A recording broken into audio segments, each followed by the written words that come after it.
Welcome to the Amplified Marriage podcast. My name is Brian. And my name is Natalie. We are so excited that you could join us today, this evening, or whenever you're watching this. We are going to be speaking about unmet expectations.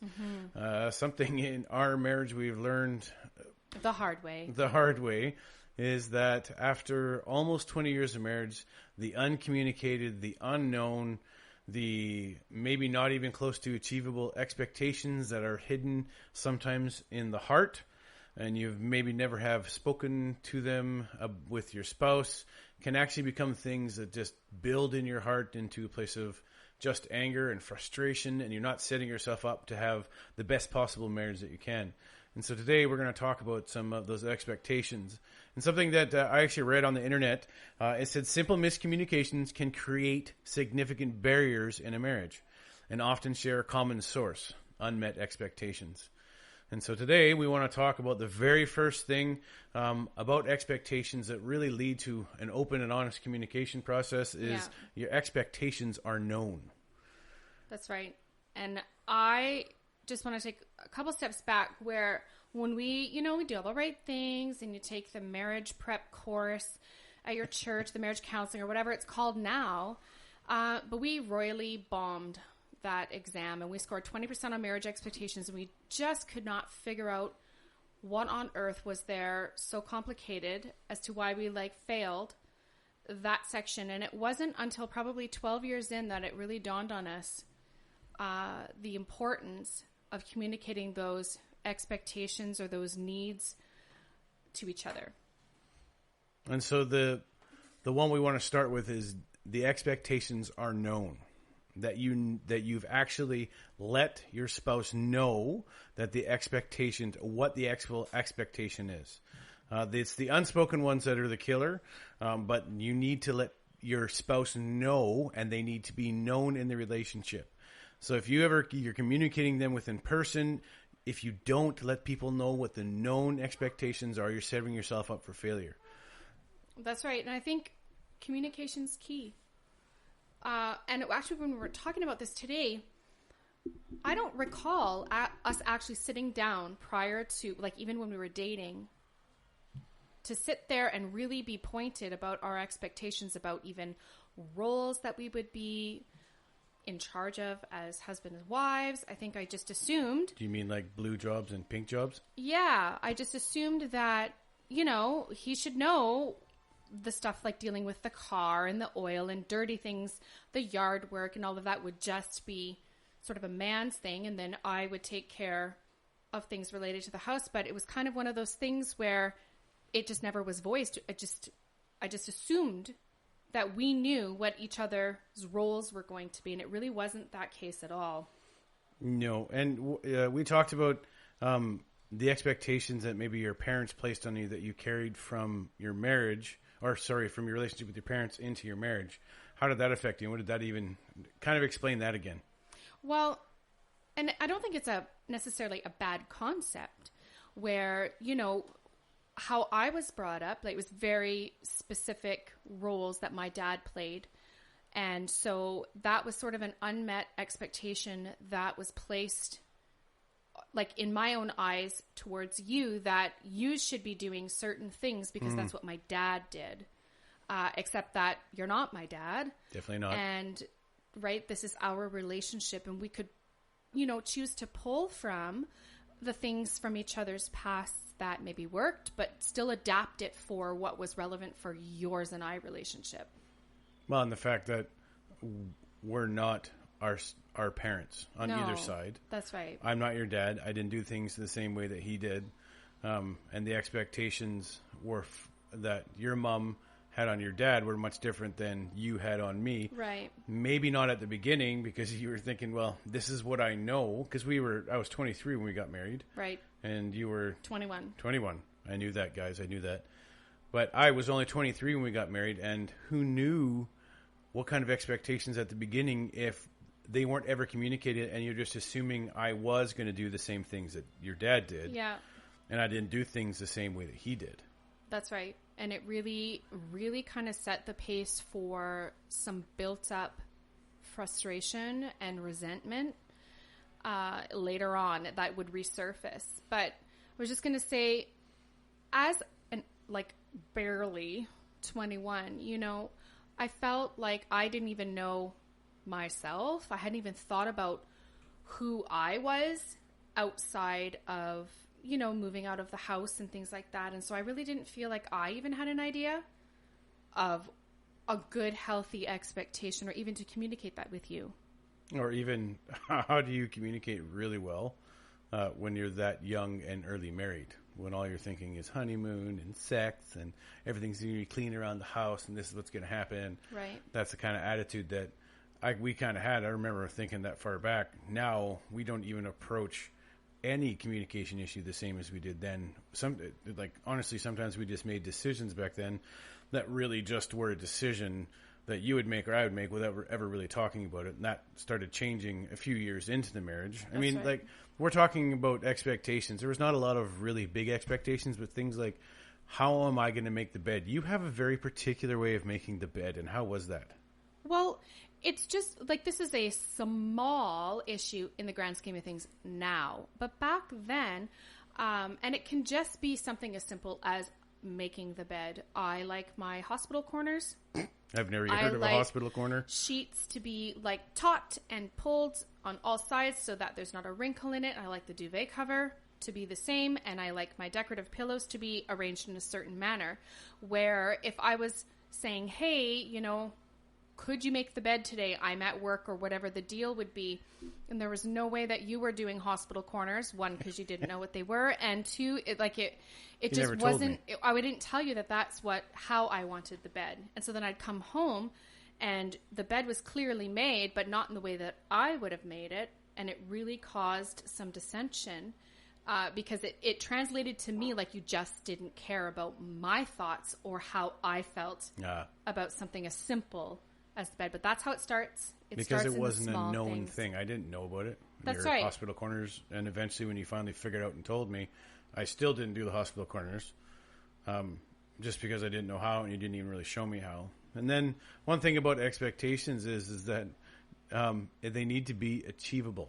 Right. Do you remember when you were watching, this is just a sidebar, when you were watching the Real Housewives of Orange County. Ladies, if you're watching that, I suggest you find a better show. And for those of you who love that show, I don't apologize at all for what I'm about to say. But it was a deal breaker as far as talk about expectations and living a lavish lifestyle like what was portrayed on TV, where money's no option, beauty's no option. Just so you know, she didn't marry me for my money. Clothes, we're moving on. Clothes shopping was no option.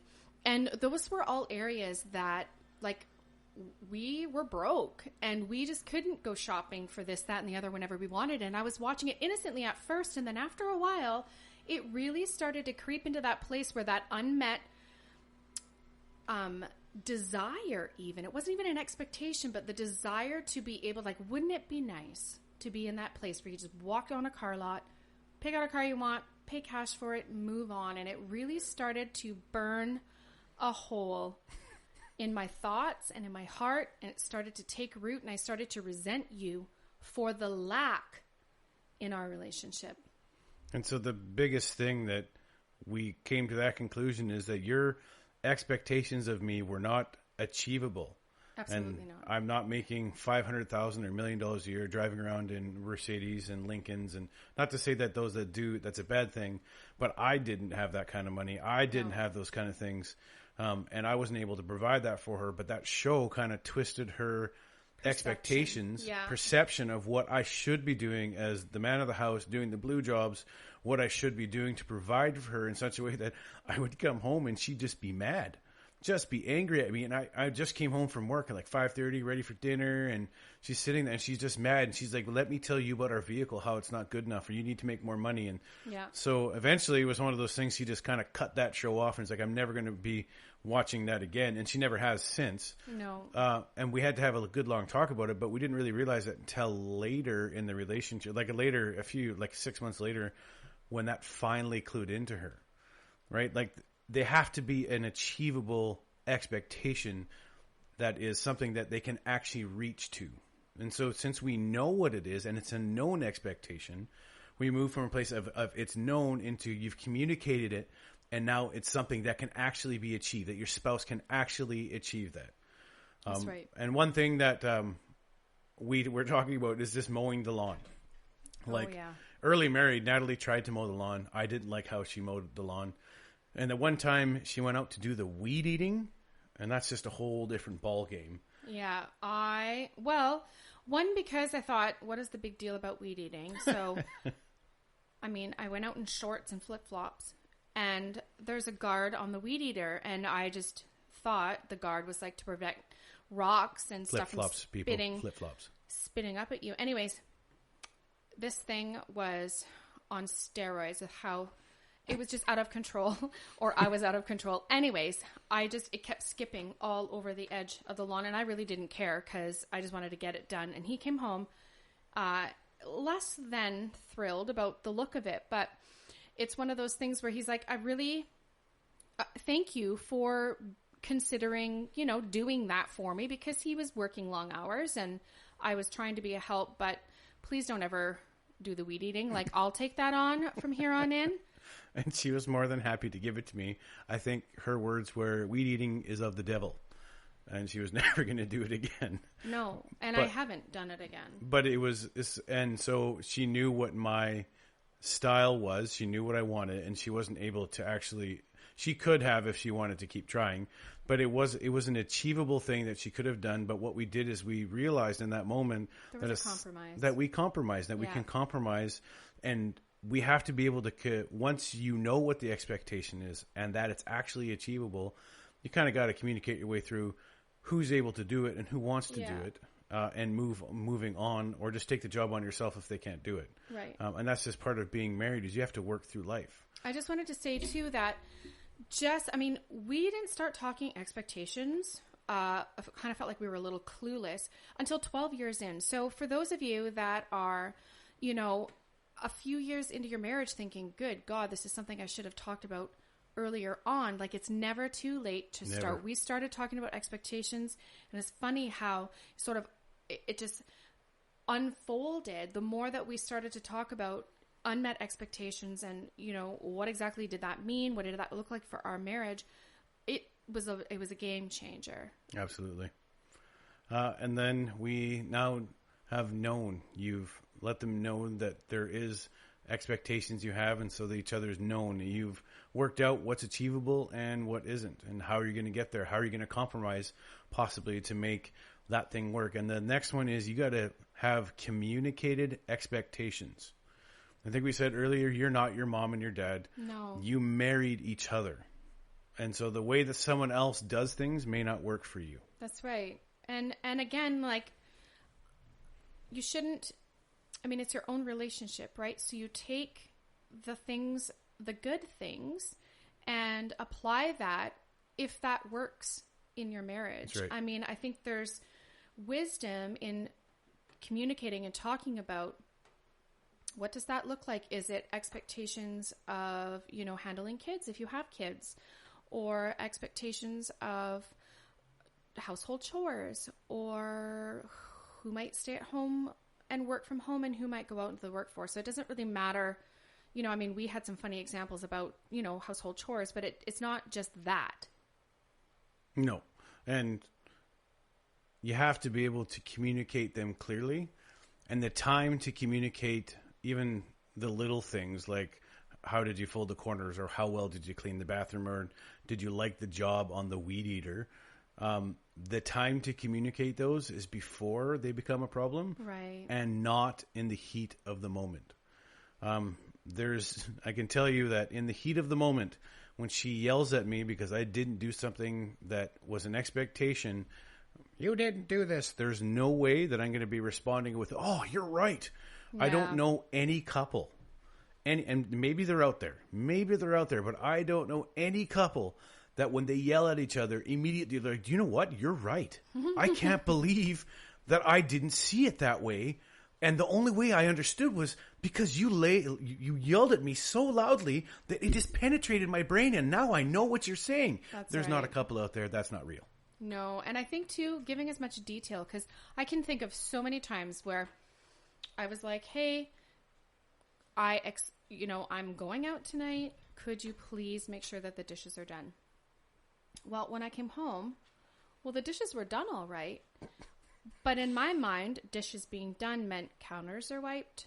Everything's put back in its place. The table's cleaned off. The table's wiped. The kitchen might be swept. But all I said was, could you please get the dishes done? Which they were. So I'd walk in and he would feel so proud of the job that he accomplished. Yeah. Right? And you would say, ta-da, look at what I did. And I'm like, this is not cleaned up. And you're like, what do you mean? The dishes are in the dishwasher. The dishwasher's turned on. And it became really critical in my own response to him in regards to, yeah, but this isn't done and that's not done and this is done. And how can you say it's clean when it's not? And it just turned into a fight, and it could have been totally avoided. Yeah. Had I just said, hey, could you please make sure the counters are wiped? I would really appreciate that. And that would have been the end of it. And the thing about communicating those things is that you really want, as your spouse, to be able to, you want to please each other and you want to make each other happy, and you want to, but lasting change comes from a heart shift or a change in your perspective. That's or you're right. Resetting your perspective. Or just repentance. You know what? You're right. I'm sorry. Yeah. But in order to communicate these things, sometimes you have to eat some pride. Yes. To be able to communicate them. That's right. And I really struggle sometimes with admitting that I'm right. And what do you say about this one, Nat? Admitting that you're right or admitting you're wrong? Wait. I have no problem admitting when I'm right, everyone. That was a misspeak. Which leads us into S. Backhouse says, being right is not one of the fruits of the Spirit. And I thought that was so perfect. Perfect and true. Being right is not one of the fruits of the Spirit. And if that's my goal in our marriage, is to just be right, that speaks more of a heart issue within me. Absolutely. And if you want to be right, there's a way to do it without crushing the other person. Yeah. And you want to be able to come to them and say, hey, I was wrong. You want to be able to compromise. You want to let them, like we've talked about it, known, achievable, communicated. And sometimes communication brings up those things in you that you may not necessarily want to bring up, but you really need to deal with, because it isn't a fruit of the Spirit. It definitely is not the fruit of the Spirit. No, and I think it's more a place of coming into that place of agreement. And for certain things, you know what? There's been times where you and I have been like, for this particular instance, we're going to agree to disagree for right now. And there's nothing wrong with just agreeing to disagree, taking some time. If you're, debating a topic or whatever, or you're dealing with hurt feelings, to just take a moment, regroup, pray. That's huge. And just come at it from a different angle, maybe a different perspective, or from a calm down state, right? It's not a marriage if I'm always proving you wrong. Or vice versa, right? Like, it's not about, or it shouldn't be about, my one-upping you or my needing to be right in all things. Or my way is the highway. That's right. And I can very much be my way or the highway kind of guy. And one thing I heard it's a salesman thing, but said, wasn't 80% of people listen to respond, not to hear? You want to be in a place when you communicate with your spouse to be in a place of hearing. And that's why I say don't respond to the broken expectation or the unmet expectation in the heat of the moment. Take a minute, spend some time, pray about it, think about it, cool off, and then come back and then actually talk about it clearly. So we've talked about the three things. We got known expectations, an achievable expectation, a communicated expectation. That's right. And the last one is an agreed upon expectation. You actually have to come to the place where you both agree to the spoken, known, achieved, communicated expectation. That's right. Hurt and disappointment and frustrations result when there is a wide gap between what we expect and what actually happens. That's good. And so you have to be able to come to a place where you agree upon it. We've touched on it and all the other points. Is you have to be able to communicate your way through it, but in a place where what you're saying actually is achievable, and you say, yes, I can meet that. When she said, yes, the weed eating is of the devil. Yeah. that means I'm going to take it on, and we agreed upon that. That's right. And we agreed upon me never doing the bed because I don't do hospital corners. Well, and I think, too, the expectations are going to change. I mean, the expectations, well, I don't know if we had any expectations early on in our marriage, but I'm sure we did. It's different than when you, let's say, move away from family, and then you add kids into the mix. And you, like, job changes or different jobs, friends, and, you know, work commitments and whatever. Your expectations are going to change as you grow in your marriage together. So this is not well, we already talked about this, 27 years ago. Well, that's all great, except, that's right. Has there been some changes or some things that maybe were expectations now? Like, are they still expectations? And just kind of revisit that. That's really good. That's really good. It's like a constant communication and a constant agreeing upon the expectations. Well, the one thing is that known, achievable, communicated, agreed upon. The more that you communicate with your spouse, the closer you get your expectations to line up with the truth, and the less hurt you actually experience. That's right. So the more that you guys communicate, the more that you work your way through that, the more they're known, achieved, communicated clearly to each other. You feel like I'm repeating these things over and over because we learned so early on in our marriage that without these 4 things, it would have been, we may not have lasted as long as we have. Right. Being able to make it through and just now our expectations most of the time, it's not like we're perfect. No. But our expectations line up with each other. So there's not a lot of hurt or frustration or anger. You didn't miss it, right? No, that's true. Not saying that wrong? Nope. Sounds right. No, that's true. And, we learn through repetition. So had we maybe got a grip of a reality check, I think, early on where you just have this fairy tale expectation again of what marriage looks like and what society says marriage should look like. And oftentimes, not to say that there isn't those fairy tale moments, there is, but in our case, we'll speak to our case, it was not a fairy tale. It was more, well, maybe Grimm's fairy tale. Like the original, not the Disney. Oh, the dark one. The dark one. The early dark years That's of right. Brian and Natalie's marriage. Excellent. Well, we really appreciate you guys joining us. One of the things we want to land with is communicate with each other. You have to let each other know what the expectations are, because the more clearly communicated they are, the more you agree upon them, the less hurt you're actually going to bestow upon each other. And hurt isn't a gift. And it's something that you want to try and avoid, especially with one person as well. So thank you so much for joining us. I'm looking forward to hearing from you. Have a great night.